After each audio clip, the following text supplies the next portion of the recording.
Shalom, nous allons étudier le Daf Lamed Dalet dans Masechet Sanhedrin et nous reprenons, signé à la fin du Daf Lamed Gimel Amud Bet. La Gemara reprend une partie de la Mishnah qui disait Dine Mamonot, Hakol Melamedim Zchut Vechova, ce qui n'est pas le cas de Nefashot. C'est-à-dire, on disait que dans Mamonot, dans les affaires d'argent, tout le monde était accepté pour apporter des arguments pour et contre, en dehors de ce que les juges vont penser et les arguments qu'ils vont eux-mêmes trouver pour défendre l'accusé. Tout le monde, et on verra ici, la Gemara essaiera de définir de qui on parle, tout le monde est apte à pouvoir apporter des arguments à la fois pour, à la fois contre la défense de la personne, alors que dans les Nefashot, on n'accepte que des arguments pour la défense et non pas contre la défense de l'accusé. La Gemara dit à Kol, c'est qui Kol? La Gemara propose à Philo Haïdim, même des témoins. C'est-à-dire qu'on accepterait ici que les témoins viennent argumenter pour de l'argent, quelle que soit la conséquence. Et la Gemara ici va nous dire que ça va dépendre d'une marloquette, parce que tout le monde n'est pas d'accord avec le principe qu'un témoin puisse s'exprimer et donner son avis. La Gemara nous dit quoi? Neima matnitin Rabbi Yossi bar Rabbi Yehuda. Notre Mishnah ne va que comme selon Rabbi Yossi bar Rabbi Yehuda. Pourquoi? Et l'Okeraban n'est pas comme Chachamim. Parce que Chachamim ne sont pas d'accord. Tanya, c'est marqué dans une braïta. Ve'edechad lo yarane benefesh. Marqué là-bas qu'un témoin, un seul témoin, ne pourra pas répondre, s'exprimer par rapport à une âme. Alors, dans le sens premier, ça nous apprend qu'un seul témoin ne peut pas s'exprimer, sauf qu'on le sait déjà. Et donc, du coup, vient nous dire ici Tanakama, qui en fait n'est autre que Chachamim, que Ben Isrout Ben Yechova, que ce soit pour la défense ou contre l'accusé, le témoin ici, Lo Yarane, ne devra pas s'exprimer autrement que par son témoignage. Il témoigne, c'est bien, mais par contre, donner ses arguments, il ne pourra pas, c'est Ravanan. Maintenant, Rabbi Yossi bar Rabbi Omer, on est l'Isrout et on est l'Echova. Sur Rabbi Yossi bar Rabbi Omer, ça dépend quel est son argument. S'il argumente pour la défense, oui, sinon, il n'aura pas le droit de s'exprimer. C'est la marloquette ici entre Rabbi Yossi et Chachamim. La Gemara dit non, Amar Rav Papa, Bechan minatalmidim. La Gemara dit non, quand la Mishnah a dit que tout le monde peut venir témoigner pour et contre dans Mamonot et que pour dans les Fashot, on parle des élèves. Bechan minatalmidim, Vedivrei Akol. On parle des élèves, des juges, des élèves, des apprentis, on va dire juges. Eux ont le droit de venir s'exprimer. Maintenant, la Gemara revient sur Rabbi Yossi et Chachamim. Maïtama de Rabbi Yossi bar Rabbi Yehuda. Quelle est la raison de Rabbi Yossi bar Rabbi Yehuda de Markra Edechal lo yarane benefesh lamut ou des non-oné avalisrout on est. C'est marqué là-bas qu'un témoin ne pourra pas s'exprimer pour le mettre à mort. On voit que pour le mettre à mort, on ne laisse pas la personne argumenter, le témoin, mais pour le reste, on a l'impression qu'il pourrait argumenter. Donc un témoin dans une affaire d'argent pourrait, une fois qu'il a témoigné, donner des arguments pour ou contre. Vers Rabbanan diront quoi? Selon Chachamim, ça pose un problème. Que ce soit dans une affaire d'argent ou pas, on ne peut pas laisser le témoin s'exprimer pour ou contre, parce qu'on a peur finalement que cette personne-là, du coup, soit en train d'avoir un conflit d'intérêt entre son témoignage et son argument. S'il argumente pour ou contre, on se rend compte finalement que dans son témoignage, c'est une personne qui a forcément un intérêt à aller dans le même sens que son argument, donc c'est la raison pour laquelle on ne peut pas le laisser à la fois témoigner, à la fois exprimer son avis. Maintenant, la Gemara verra Banan Haïlamud Maïdar Shebe. Chachamim, ils ont une logique, mais que font-ils du verset? La Gemara nous dit Mukmele Bechad Minatel Minim. C'est pour nous apprendre justement pour les élèves. Quel est le quand c'est dans une braïta? Amarechad Mina Aidim. Si un des témoins dit Yeshli la Medalav Srout, selon Chachamim, donc si un témoin vient défendre l'accusé, d'où c'est-on qu'on ne l'écoute pas, même pour sauver la vie de la personne. Le verset qu'on a cité précédemment. Mais mais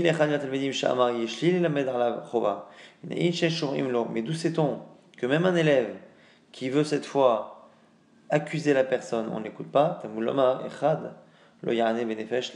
marqué là-bas, un tueur ne pourra pas témoigner pour le tuer. Donc pour le tuer, pour l'accuser, il ne pourra pas. Donc du coup ici on a vraiment une marloquette entre Chachamim et Rabbi Yossi. Selon Chachamim, le début du verset c'est nous apprendre que de manière générale, aucun témoin ne sera apte à pouvoir s'exprimer contre ou pour, que ce soit dans les affaires financières ou des affaires de nefashot, il ne pourra pas s'exprimer, ça c'est Chachamim, qui lit Edechad lo Ya'ane de manière totalement générale. Et le Lamout vient nous dire que si c'est un élève qui vient donner son avis, il pourra le faire que dans une affaire de nefashot, il pourra le faire que dans le positif et pas dans le négatif. Dans une affaire d'argent, il ne pourra pas ce qu'il veut. Et ce que Chachamim disent pour les Talmidim, c'est exactement ce que Rabbi Yossi Bar Abuda exprime dans Aidim. Les Aidim, les témoins, eux, dans l'argent, dans les affaires d'argent, pourront dire ce qu'ils veulent, et dans les affaires de Nefashot, ne pourront venir que aider et non pas enfoncer, entre guillemets, l'accusé.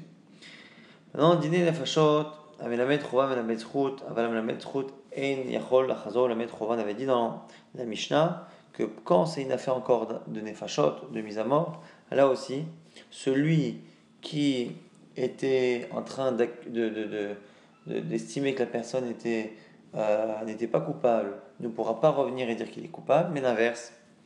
Eh oui, alors la Gemara dit, Amarav, que Ram nous dit, Loshano ela b'sha'at masa ou matan, que l'interdit pour un juge de changer d'avis dans un sens n'existe que lors des discussions. Aval b'sha'at mardin, mais au moment de trancher, il a le droit, mais la mettre route, Rosa ou la mettre roba, il a le droit d'accuser finalement la personne, alors qu'au début, il avait l'air de dire qu'il n'était pas coupable. Et ici, comment comprendra finalement cette Mishnah? Il explique que lorsque on a la discussion qu'il y a entre les juges et que chacun exprime à l'oral un raisonnement, il faut absolument qu'il aille au bout de son raisonnement. C'est-à-dire que s'il commence à le défendre, il ne pourra pas, avant même d'avoir terminé totalement ce raisonnement, dire oui, bon, d'un autre côté, on peut estimer que la personne est coupable parce que. Et il donne d'autres arguments. On ne pourra pas couper le raisonnement de défense d'un des juges par une accusation. Par contre, l'inverse, oui. S'il est en train de creuser la possibilité que la personne soit coupable, il peut l'interrompre éventuellement en chova. Donc, nous dira tout cet interdit-là de passer de srut à chova et pas l'inverse, c'est que lorsque les juges sont en train chacun d'essayer d'exprimer un raisonnement jusqu'au bout. Mais par contre, entre ces moments-là de réflexion et de proposition et de test de chacun des raisonnements et le moment final où chacun à la fin donnera son avis avant que l'on compte une majorité pour savoir si on doit le mettre à mort ou pas, il n'y a aucune obligation, nous dira, à ce qu'un juge qui, dans les derniers raisonnements qu'il a émis à l'oral, a été clément, il n'y a aucune interdiction que lui change d'avis d'ici là et qu'à la fin il s'exprime de manière négative vis-à-vis de l'accusé. Donc la Gemara maintenant va essayer d'objecter à Rav de plusieurs manières. Encore une fois, Rav qui comprend la Mishnah non pas comme on l'avait comprise, qu'un juge ne peut jamais revenir sur sa décision et être strict alors qu'il a été clément. Ce que veut dire ici Rav, c'est dans les recherches et les questionnements et les raisonnements, c'est là qu'il doit aller jusqu'au bout de son raisonnement, de sa défense et ne pas l'interrompre par des accusations. Métier, première objection avec une Mishnah qu'on verra dans quelques jours. Les Mahoret Mashkimin ou Ba'in, le lendemain, les juges se lèvent et viennent et disent à Mizaki Omer, celui qui prend la défense de l'un des deux, dit Ani Amzake ou Mzake Ani Mkomi. Hier, j'étais celui qui disait qu'il n'était pas coupable et je continue de le dire. Celui qui hier disait qu'il était coupable, je fais partie de ceux qui disaient qu'il était coupable, je continue de rester sur ma position et de le rendre coupable.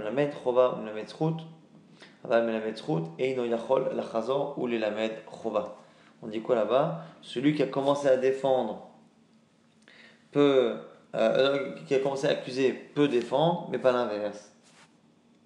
Alors la Gemara explique, on a bien dit que c'est le lendemain, et le lendemain a priori, c'est Gmardi, puisqu'on a vu, et on le verra encore dans le DAF de demain, que dans le DAF 35, que lorsque l'on a un juge, un beddin qui est en train de juger une personne pour une éventuelle peine de mort, il doit attendre le lendemain avant de définitivement rendre son jugement.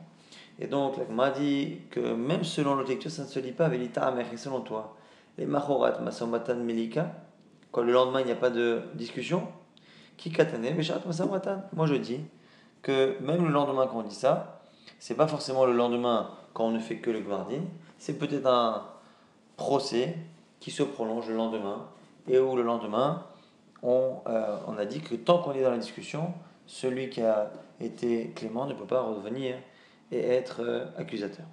Tâchement, on essaie encore une fois d'apporter une preuve contre ce que dira. Danin elu keneged elu achere echad min mechavin divrei mezakin. On dit quoi là-bas? Les juges doivent chacun donner les arguments jusqu'à ce qu'il y ait des mechaivim, des gens qui accusent, parmi les juges des accusateurs, qui voient les paroles des défenseurs en espérant qu'eux-mêmes deviennent également cléments. Ve'imita itenami ifra. Et là, par contre, on a vraiment l'impression que ça se passe au Gmardi. C'est qu'à la fin, quand on va compter qui pense quoi, on va faire en sorte que chacun s'exprime devant les autres. Chacun d'abord donnera ses arguments donc, finaux, et à la fin, on demandera à chacun de donner son psaque. Et pourquoi on a dit? Parce qu'on veut que les accusateurs voient les paroles de ceux qui défendent. Et on a l'impression ici que c'est que dans un sens. C'est-à-dire qu'on veut à la fin que simplement ce soit ceux qui sont accusateurs qui deviennent défenseurs, comme si l'inverse, non. Alors, on m'a dit c'était parce que justement, même à la fin, il n'a pas le droit. Donc ça confirmerait notre lecture d'origine, c'est-à-dire que dans la Mishnah, quand on a dit qu'on ne peut pas revenir et devenir accusateur, c'est même à la fin du Gmardi quand on tranche, puisque ici c'est le lendemain et on ne donne des changements que dans un sens. La Gemara dit non. Tana asrut kamada, achobal kamada. La Mishnah, la Braïta là-bas qui dit cela, la Mishnah, c'est toujours la même Mishnah, c'est pas qu'il est impossible, à la fin, quand on dit les arguments de chacun, que les Mézakin deviennent Mechayim, qu'ils deviennent accusateurs. C'est simplement que le Tana ne préfère pas imaginer cette éventualité-là et imagine l'éventualité la plus positive. Et donc il dit que dans le fond, la raison pour laquelle on a demandé à ce que tout le monde écoute tout le monde, c'est pour qu'il arrive que finalement des accusateurs deviennent défenseurs. Mais si l'inverse arrive, on tient compte de cela et chacun a le droit de changer d'aide. Donc la Gemara essaie encore une fois d'objecter un Rav, Tashma Damar Rabbi Yossi Barabi Chanina, Echad Minatalmedim Shizika Umet. On a un des élèves, un qui devait juger, qui a défendu la personne, Umet, et après, avant même qu'on ait fait le psakdin, il décède. On le considère comme s'il était encore vivant, et on dit qu'il garde sa place et donc son avis reste là. Ve'amai, la Gemara, on s'étonne, Dima, Nima, Eluavakayam, Adarbe. Pourtant, on devrait craindre que cette personne-là ne soit pas arrivée à son avis définitif et que peut-être s'il avait été vivant jusqu'au bout, il aurait changé d'avis. Et on voit ici que on a l'air de ne pas imaginer que celui qui a été clément devienne accusateur. Donc, selon la Gemara, ce serait une preuve. Le fait qu'on tienne compte d'un avis de quelqu'un qui finalement n'est pas resté jusqu'au bout de la discussion, c'est la preuve que c'est parce que même s'il était resté, il n'aurait pas pu changer d'avis. Et donc du coup, que la Mishnah, lorsqu'elle dit que celui qui a été clément ne peut plus devenir accusateur, en tant que juge encore une fois, ce serait valable jusqu'à la fin même du Psak Din. La Gemara repousse et dit Ashtamil Halwadarbe. Non. La raison pour laquelle on tient compte de son avis, malgré le fait que moi, je pense qu'il aurait pu changer d'avis, c'est parce que comme il n'a pas changé d'avis en pratique, il n'y a pas de raison d'imaginer que, donc pour l'instant, on fige son avis. La Gemara dit Ve'ash Chumita. Les divrei Rabbi Yossi bar Rabbi Chaina Mutsa Miklal Rabbeinu. La Gemara dit attends, là tu es en train d'essayer de faire rentrer ce que dit Rav depuis le départ, c'est-à-dire que le changement d'avis pour un juge n'est interdit que dans les discussions mais pas à la fin où il rend son jugement. Tu veux le faire rentrer avec Rabbi Yossi bar Rabbi Chaina, pourtant on a dit que les élèves envoyés d'Eretz Israël, que les divrei Rabbi Yossi bar Rabbi Chaina Mutsa Miklal Rabbeinu, que les paroles de Rabbi Yossi bar Rabbi Chaina sont, ont l'air en désaccord avec les paroles de Rabbeinu, de notre Rav, qui est Rav. Donc Rav lui-même a l'air de ne pas être compatible avec Rabbi Yossi bar Rabbi Chaina. Il m'a dit En Mutsa Itma. Il faut modifier et dire que En Mutsa. Au contraire, on a envoyé pour dire que contrairement à ce que certains ont pu penser à un moment donné, il n'y a pas justement En Mutsa. Il n'y a pas de désaccord entre Rav et Rabbi Yossi bar Rabbi Chaina. La Gemara tente encore, je crois, une dernière fois de s'opposer à Rav. Tashma, Shnei Sofrer Danim, on nous explique comment ça fonctionne. Là aussi, c'est une Mishnah que l'on verra lundi, je crois, deux greffiers sont présents devant les juges. Echad min yamin, echad min smol, un droite, un gauche, vekotvim, divrei amzakim, divram chaybim, et ils écrivent les noms des juges qui ont l'air d'accuser ou de défendre. Mishlama dirait Amechayvim, Yamachat Chazut Ta'ama Charina, ou Baoul Meivad Alanat Adin. Il a dit Vraham Zakin, Maïta'ama. La Gemara s'étonne pourquoi on écrit les paroles et les arguments à la fois des juges qui accusent et à la fois de ceux qui défendent. Et je ne comprends pas. Bish Lama dirait Amechayvim, ceux qui accusent, je peux comprendre pourquoi on écrit. Parce que pour pouvoir appliquer la peine de mort, il faut attendre 24 heures le lendemain pour pouvoir l'appliquer. Donc entre-temps, les greffiers écrivaient tout pour qu'on n'oublie pas. Donc, on doit faire alanatadin, c'est-à-dire qu'on doit laisser reposer entre guillemets la décision. Et là, il dit Mzakin Maïtama, mais quand on écrit les paroles de ceux qui sont Mzaké, pourquoi la Mishum, puisqu'on n'a pas besoin d'attendre 24 heures dans le cas où on est clément, pourquoi l'écrire? On m'a dit, n'est-ce pas que c'est parce que c'est pour nous apprendre qu'une fois qu'on a été clément, on n'a plus le droit de changer d'avis, et qu'au cas où il dit autre chose, on lui ressort ces paroles-là. Là, il dit, non, il m'a dit, pourquoi on écrit les arguments de chacun? Pour qu'il n'y ait pas deux personnes qui rapportent la même halakha, mais au nom de deux versets différents. Kedeba Amina, Rabbi Yassi et Rabbi Yochanan. Comme la question qui était posée par Rabbi Yassi et Rabbi Yochanan. Lorsque l'on a deux juges, là on est dans un tribunal de 23, puisque c'est une éventuelle peine de mort que l'on est en train de décider, et on a deux juges qui apportent donc le même sac, avec la même raison, et la même raison qui s'appuie, le problème, chacun sur un verset différent. Me dit Rabbi Yochanan, la réponse est qu'on ne compte une seule des deux voix. Pourquoi? Parce que si ils sont deux à dire la même chose au nom d'un verset différent, il y en a forcément un qui se trompe, parce qu'on le verra par la suite. On part du principe qu'il ne peut pas y avoir une halakha qui est écrite dans deux versets différents. On ne peut pas avoir deux sources pour la même halakha. Et comme on ne peut pas avoir deux sources pour la même halakha, il y a forcément un des deux qui se trompe, voire les deux, mais on va partir du principe qu'un des deux se trompe, ce qui est là ici en l'occurrence certain, et donc on ne compte qu'une voix parmi les deux. La Gemara au passage on dit Ménan et Milé. D'où sait-on justement qu'on ne peut pas apprendre la même halakha de deux versets?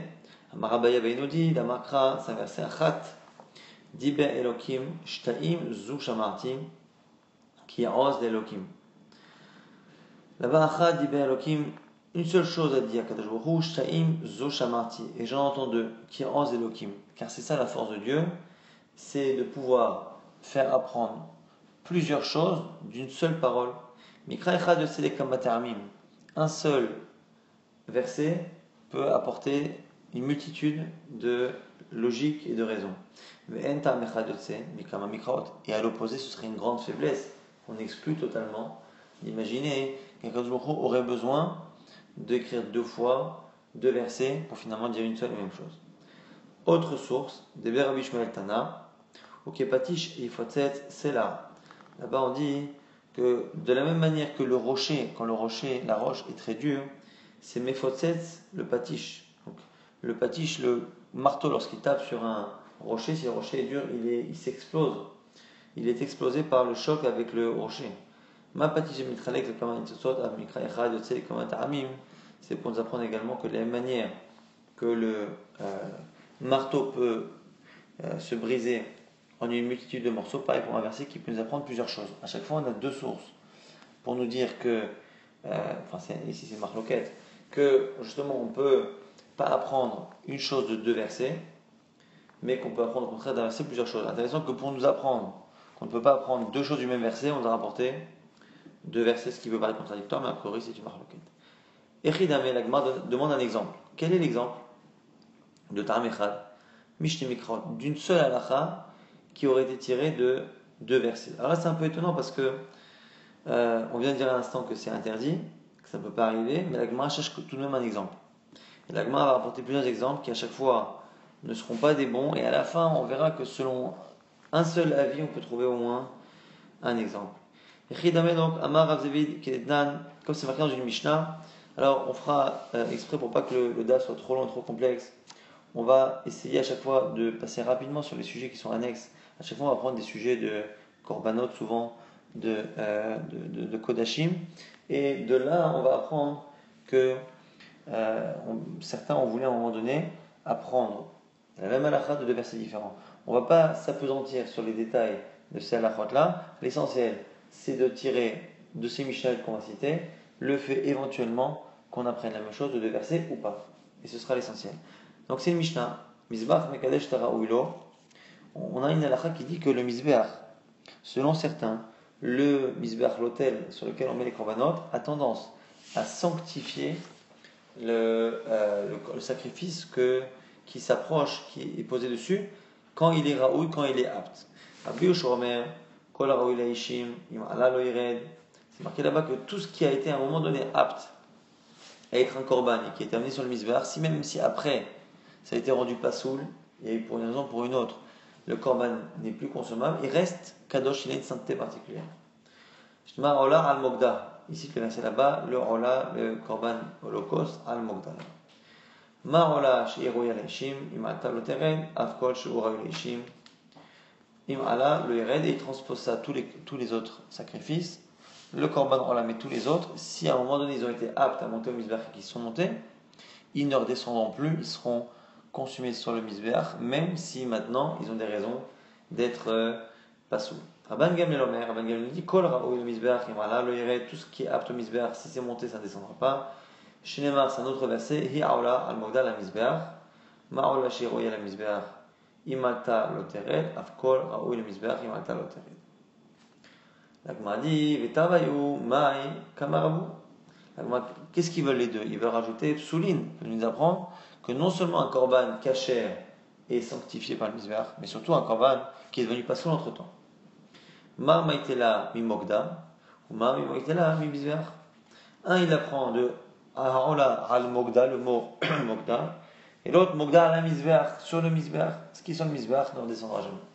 Donc c'est deux expressions différentes pour apprendre la même halakha. Là, Gemara dit Ve'atam, il faut l'appliquer. Là, Gemara dit maintenant là-bas, ne crois pas, hein, il y a une opposition entre les deux. C'est pas que les deux sont d'accord que c'est les deux versets. Les Katane Seifa, à la fin on dit quoi? En ben ivrei Rabban Gamliel, ivrei Rabbi Yeshua, et la Adam, ben Chassim. Il y a d'opposition entre Rabban Gamliel et Rabbi Yossi, de conséquences halachiques de tenir comme l'un ou comme l'autre, que le sang et les Chassim, ce qui sert de libation, donc le vin en général. Rabban Gamliel Omer, lo yerdu, Rabbi Yeshua Omer, yerdu. Selon Rabban Gamliel, c'était sanctifié de Mogda, on ne descend pas, mais donc le sang et même les libations. Alors que selon Rabbi Yeshua, c'est que ce qui est à la misbéach, c'est que le korban lui-même, le sacrifice, non pas le sang et les libations. Donc on voit bien que là on a voulu trouver un exemple de deux versets pour une halakha, on voit que non. Là-bas, c'est la même halakha, avec deux versets, mais qui ont une incidence entre eux. La Rava propose que Tanya Rabbi Yossi Ageleli Omer, Vitor Shinema, Kolanoga Bamizach Yigdash, comme c'est marqué, donc selon ici, Rabbi Yossi Ageleli, comme c'est marqué déjà, Kolanoga Bamizach Yigdash, tout ce qui touche le misbéach sera sanctifié.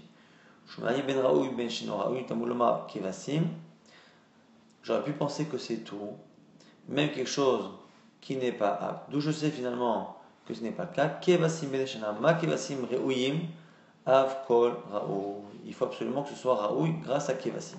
Donc d'où sait-on que ce qu'on a dit précédemment, que ce qui a été monté sur le misbéach reste saint, c'est que lorsqu'au départ ça a été Raoui, au départ au moins c'était caché, mais qu'après c'est devenu pas mais qu'au moins au départ c'était caché, donc on le sait, de Kevasim. Rabbi Kiva nous dit quoi? Ola ma ola Raouya Avkol. Raoui, lui, il dit que c'est à cause du mot Ola. Donc soit à cause du mot Ola, qui veut dire Korban Holocauste, soit Kevasim, ce qui veut dire le bétail, quoi qu'il arrive, l'un ou l'autre, c'est un mot qui fait référence à quelque chose d'apte pour nous dire qu'il faut que ce soit au moins au départ apte pour que le misbéach soit magdish la chose. Et donc la Gemara dit et Tavayo, les deux, Maikram Mimato, ils excluent quoi? Psoulé, ce qui n'était pas sous depuis le départ. Mama était là, Mikivasim, ou Mama était là, mais oh là, on a l'impression que chacun utilise un verset différent pour apprendre la même chose. La Gemara dit mais non, mais là aussi c'est une marloquette. Il y a une discussion entre les deux sur Ola Taof, sur le Ola, le Korban Holocauste qui vient de la volaille. Celui qui dit qu'on apprend ce limoud-là de Kevasim, le bétail, ça exclut la volaille. Celui qui dit qu'on apprend ça dans Ola, on inclut à la fois le bétail et à la fois les volailles. Et là, Maravashi, troisième proposition de trouver un exemple de deux versets pour un seul din. Celui qui fait la shrita, qui égorge un animal pour un korban en dehors de la hazara du Beit HaMikdash, transgresse un interdit de la Torah. Dam Yichashev Laishahu, on dit que le sang qu'il a versé sera compté pour cet homme. Dam Shafar, car il a versé le sang. Alors ici, le fait qu'il ait versé le sang, c'est des redondances, on vient de dire à l'instant qu'il l'a versé. Alors, Dam Shafar, les rabbot est à Zorek. Premier avis qui dit que c'est pour rajouter non seulement celui qui égorge l'animal en dehors de la Hazara, mais celui qui l'aurait égorgé dans la Hazara, mais qui projette le sang à l'extérieur de la Hazara. Divrei Rabbi Shmuel, Rabbi Akiva, Omer Rabbi Akiva, dit Ozavar. Shayale Ola Ozavar, celui qui amène donc un Ola ou un Zavar, un autre type de korban, les rabbot est à Zorek, c'est pour nous apprendre ici que même celui qui projette le sang à l'extérieur est Chaya. Donc c'est la même halakha, Betavayu, Maïka Merabu, Zrika, les deux, que viennent-ils exprimer comme halakha? L'interdit de projeter le sang en dehors de la Hazara. Mamaïtela, Midami Chashev, Mamaïtela, Miaozavar. L'un l'amène du verset d'Ami Chashev et l'autre de Yala Ola Ozavar. Donc c'est deux versets pour la même chose. La Gemara dit non, Amar Rabbi Abaou, Shachad Vezarak Kabenayou. La Gemara dit mais là aussi, selon Rabbi Abaou, il y a une conséquence, il y a une marloquette entre les deux. Dans le cas où Shachad Vezarak, les vrais Rabbi Ishmael et Noach Chayav el Achat, Rabbi Akiva Chayav Shtaim.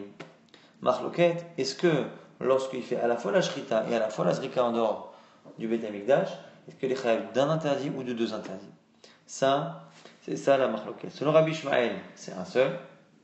Rabbi Akiva, c'est deux. La Gemara dit mais non. Pourtant Abaye a dit Af les Rabbi Akiva nami no chayav el achat. Même Rabbi Akiva pense que c'est un seul. Des Amar Kras, que c'est marqué là-bas, Sham ta'ale olotacha ve Sham ta'ase.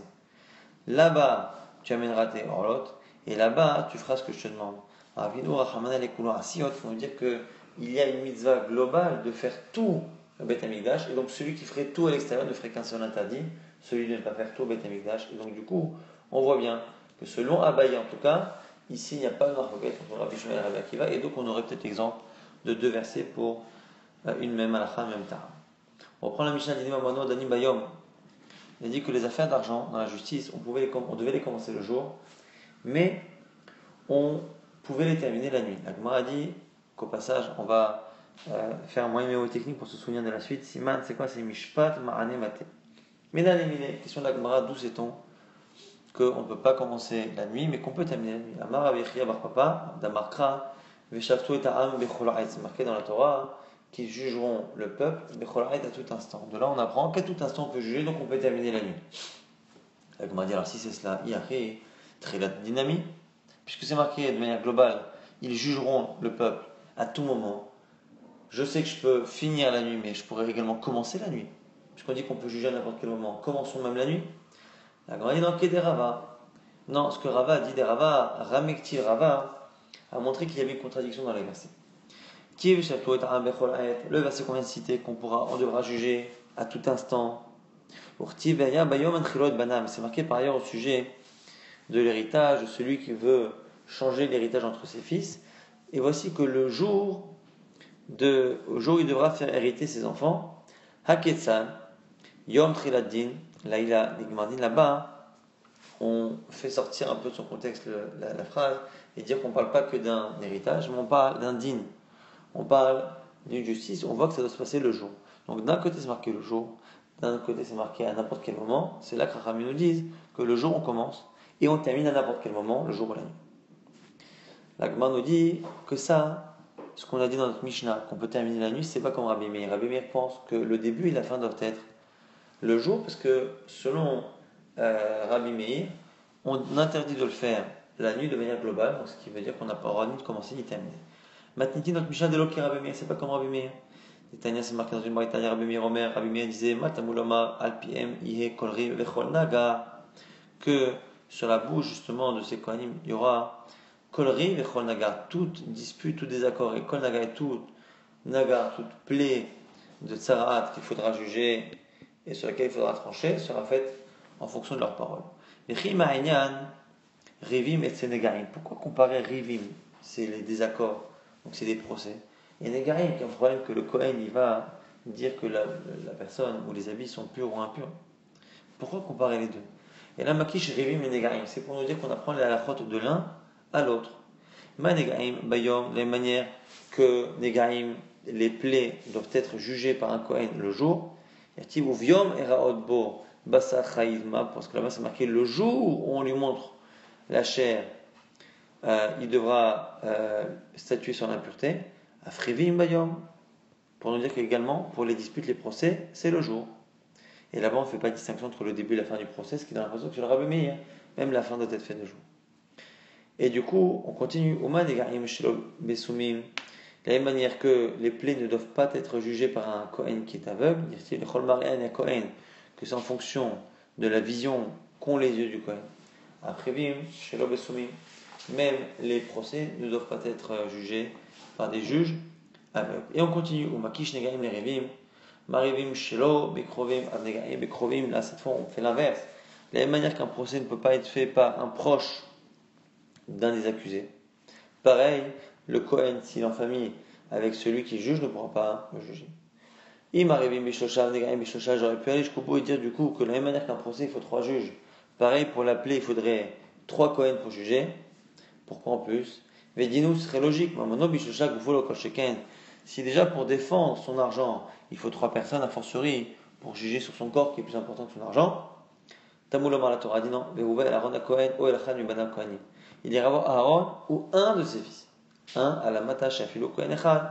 Tu apprends qu'un seul Kohen est caché. En tout cas, on a appris des halachot, et au passage, on a appris que selon Rabbi Meir, on justement transposé le fait de ne pas juger Negarim le jour au procès quel qu'il soit, et donc on apprend que selon Rabbi Meir, même la fin du procès ne doit pas se faire la nuit, contrairement à notre Mishnah. Au passage, on va étudier une partie, on avait dit que de la même manière que le Kohen, pour le Negarim, doit être voyant, pareil pour le juge. Or, il y avait un voisin de Rabbi Yochanan qui était aveugle, qui avait l'habitude d'être Dayan. Et Rabbi Yochanan n'a jamais émis la moindre remarque par rapport à ça. Donc Rabbi Yochanan avait l'air d'être d'accord avec le fait qu'un aveugle soit juge. Or, on a dit qu'il ne peut pas être plus qu'un Kohen par rapport au Negarim. Comment Rabbi Yochanan a fait cela? Pourtant Rabbi Yochanan, lui, par ailleurs, il a une règle générale, que l'halakha est toujours comme une Mishnah anonyme.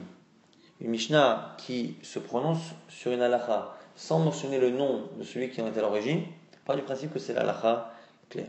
Udnan, et on a une Mishnah anonyme qui dit quoi? Kol hakashel adun, kashel aïd, tout celui qui est apte à juger est apte à témoigner. Veyesh et kashel aïd, certains par contre sont kashers, aptes à juger, à témoigner, mais pas ben kashel adun.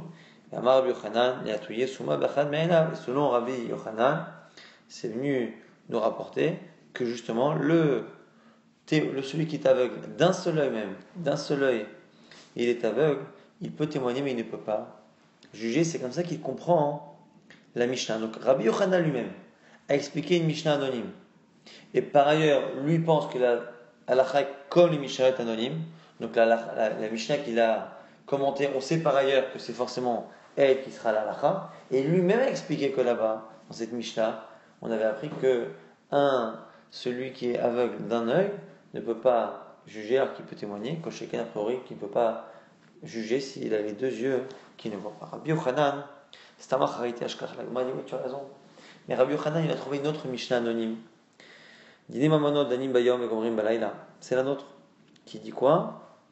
Que les affaires de mamonot, on peut les juger le jour et les terminer la nuit. Ce qui remet en cause les limonim qu'on a vu au nom de Rabbi Meir entre Riv, Nagar, et le fait de dire justement qu'on transpose, en plus le fait qu'on puisse terminer la nuit, ça donne l'impression que la vision, puisque la nuit et le jour, c'est une question ici de vision, on voit que le fait qu'il n'y ait pas une vision claire pour la personne la nuit n'a pas l'air de poser problème pour le travail du juge. Et donc a priori, il n'y a pas de raison qu'il l'interdise aux aveugles. C'est la raison pour laquelle Rabbi Yochanan aurait tranché comme 7 autres Mishnah.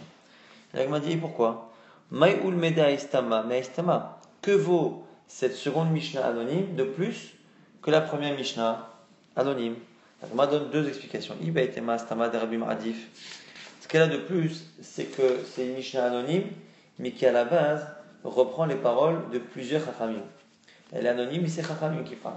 Alors que dans la Mishnah de Nida qu'on avait cité plus haut, qui disait là-bas que là-bas, quand on regarde la Braïta qui correspond, la Braïta là-bas rapporte un avis yachid particulier, ce qui veut dire que dans l'absolu, Rabbi Yochanan aurait une préférence pour une Mishnah qui est anonyme de la majorité, et non pas anonyme d'une seule personne. La Gemara propose une autre possibilité pour expliquer pourquoi Rabbi Yochanan aurait préféré la seconde Mishnah anonyme à la première. Mishum de Katanela, Gabe il Cheta de Dina, parce que la seconde Mishnah, donc la nôtre, est à une place qui est une place d'Alacha, c'est-à-dire qu'on est dans Masechet Sanhedrin, en train d'expliquer comment fonctionnent les tribunaux, et en plein milieu, on explique justement qu'on juge le jour et on peut terminer la nuit. Alors que là-bas, la Mishnah dans Nida qui parlait de Edout et de juge, là-bas, elle est dans Nida. Donc c'est une Mishnah qui est, entre guillemets, perdue en plein milieu d'un sujet qui n'est pas le sujet principal. Donc là-bas, on n'a pas pour but de trancher dans Daenout et dans Sanhedrin, mais on veut trancher dans Nida. Et comme là-bas, c'est pas son endroit, c'est pour ça qu'elle est secondaire par rapport à l'autre. C'est la raison pour laquelle finalement, on comprend pourquoi Rabbi Yochanan a laissé cet aveugle juger à côté de lui. Mais Rabbi Meir, maintenant Rabbi Meir, on a vu que sur Rabbi Meir, on ne pouvait juger du début jusqu'à la fin que le jour. La Gemara se demande que va-t-il faire du verset qui était à la source de notre Mishnah, qui disait qu'on peut commencer le jour mais terminer la nuit, parce que c'est marqué Veshatot Ta'am Becholet, qui jugeront les juges, le peuple à tout moment. Tout moment, c'est même la nuit. Que va-t-il apprendre? La Gemara dit Amarava, l'Atuye Yom Amerona, selon lui, qui apprend de Riv et de Nagar, qu'on apprend là-bas, de Negaï de Tsaraat au juge, il viendra apprendre une exception grâce à ce principe-là. Ça vient apprendre le jour où il y a des nuages. C'est marqué dans une Mishnah dans Negaïm, En Roim et Negaïm, Shacharit, Ben Arbaïm, Lo Betochabait, Lo Beyom Me'unan. Quand la vue n'est pas claire et parfaite, quand il n'y a pas assez de lumière, on ne le fera pas. Donc ni le matin trop tôt, ni le soir en fin d'après-midi trop tard, ni à l'intérieur d'une maison, ni un jour qui est trop nuageux.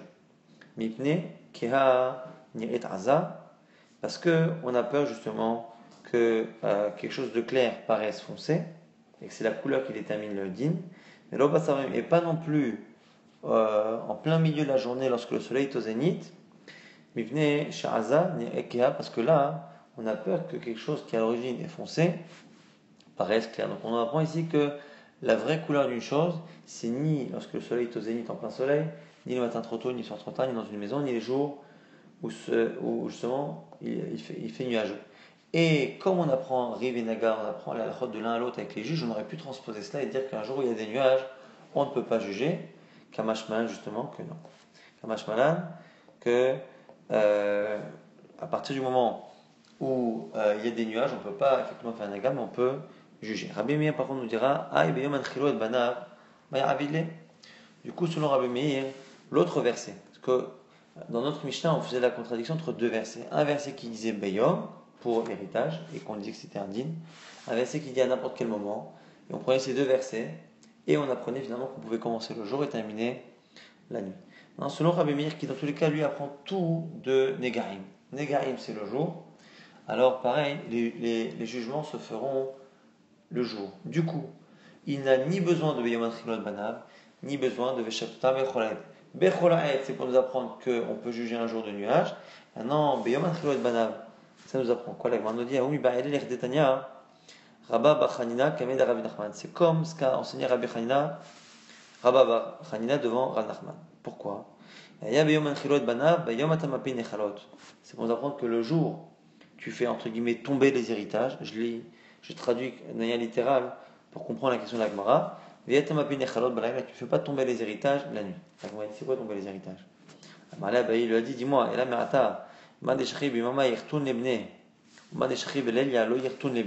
train de me dire que celui qui meurt le jour aura la chance de voir ses enfants hériter, celui qui meurt la nuit n'aura pas ses enfants qui hériteront de lui.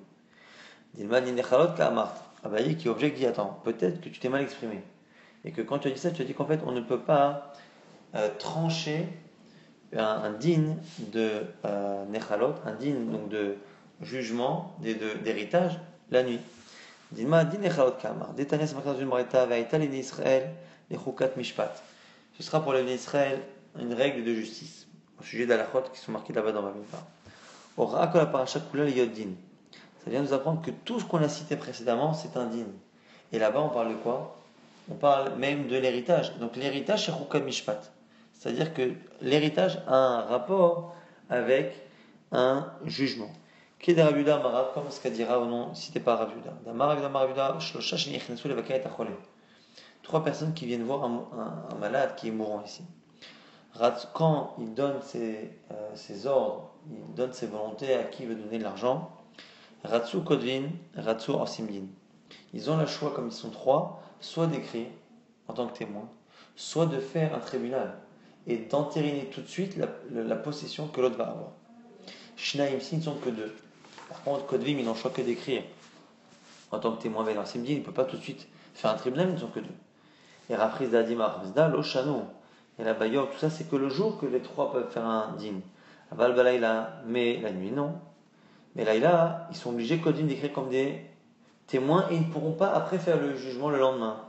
Ve'en simdin, parce que Mishum l'avoue les waidim, parce que maintenant qu'ils ont été témoins, un juge ne peut pas devenir, un témoin ne peut pas devenir juge. Amarle, à ce moment-là, Rabbi Bachanina dit, in achikamina, effectivement, c'est ça ma kavana, sur din nechalot. On va rapidement résumer ce date de Shabbat, qu'encore une fois nous excusons de mettre en ligne Sita. Donc, on a vu que on avait une vision de la Mishnah, on avait une marloquette en fait, même sur la Mishnah, une marloquette. Est-ce que les témoins peuvent venir donner un avis? Selon certains, jamais, c'est Rabbanan, les témoins qui témoignent ne peuvent jamais apporter un avis, que ce soit dans Mammonot, dans Nefashot, pour ou contre, ils ne peuvent jamais s'exprimer, alors que selon Rabbi Hanina, il peut s'exprimer dans n'importe quel sens lorsqu'on parle d'argent que pour défendre si on parle ici de Nefashot. Et du coup, on va décaler cette logique-là dans Talmidim. Les élèves maintenant, les élèves des juges et les élèves des rabbanim, est-ce qu'ils ont le droit de s'exprimer oui ou non et dans quoi? Selon le premier avis qui disait que les limites elles étaient pour les témoins, les Talmidim, les élèves pourront toujours s'exprimer dans tous les sens, alors que selon celui qui dit que les élèves les témoins ne peuvent jamais s'exprimer, dira que lorsque la Torah a donné une limite, ce sera que pour les Talmidim, les élèves peuvent s'exprimer pour de l'argent, mais pour une peine de mort, ils ne doivent s'exprimer que dans un sens.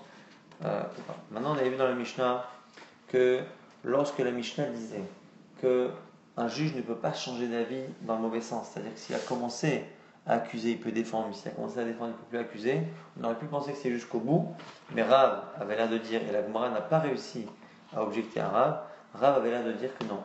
Lorsqu'on a dit cela, c'est dans les discussions. Lorsque un juge commence à donner un argument pour la défense, il doit aller jusqu'au bout, il n'a pas le droit d'interrompre cet argument de défense par des accusations. Par contre, au moment de trancher, il a le droit de changer d'avis. C'est comme ça que Rav avait l'air de tenir jusqu'au bout. Encore une fois, on n'avait pas réussi à trouver d'objection à cela. On a vu également que lorsque l'on a une halakha, normalement une halakha ne doit pas venir de 2 versets, puisque Kadosh Baruch Hu, au contraire, il y a Ros d'Elohim, il a une force énorme qu'avec un seul mot, il peut apprendre plusieurs choses. Il n'y a pas de raison qu'une même chose ait besoin de plusieurs mots.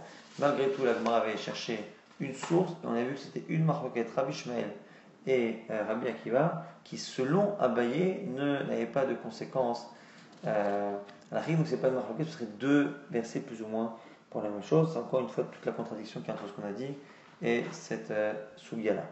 On a vu également qu'on avait une marloquette Rabbi Meir et le Tana de notre Mishnah. Est-ce que les jugements qui doivent être faits de jour peuvent être conclus la nuit, quand on parle ici de mamonot, d'argent?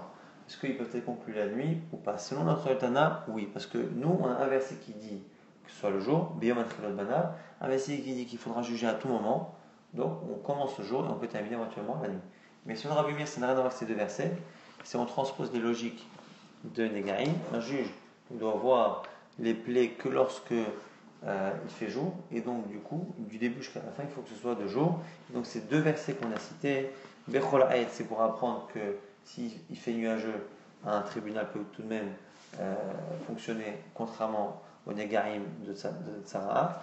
Et également, Beyom Echilot Banav, c'est venu nous apprendre que dans un héritage, et dans le fait d'assister aux paroles de quelqu'un qui est mourant et qui veut donner ses dernières volontés, on a finalement un statut de dîn possible. S'ils sont trois, ils peuvent faire un dîn tout de suite, un procès, et faire en sorte d'entériner ce qu'il dit s'il fait nuit. Ou s'ils ne sont que deux, ils ne peuvent qu'être témoins écrits. Et s'ils sont témoins, ils ne pourront pas aller deux le lendemain avec un troisième, composer un beddin pour entériner ce qui a été demandé par le mourant.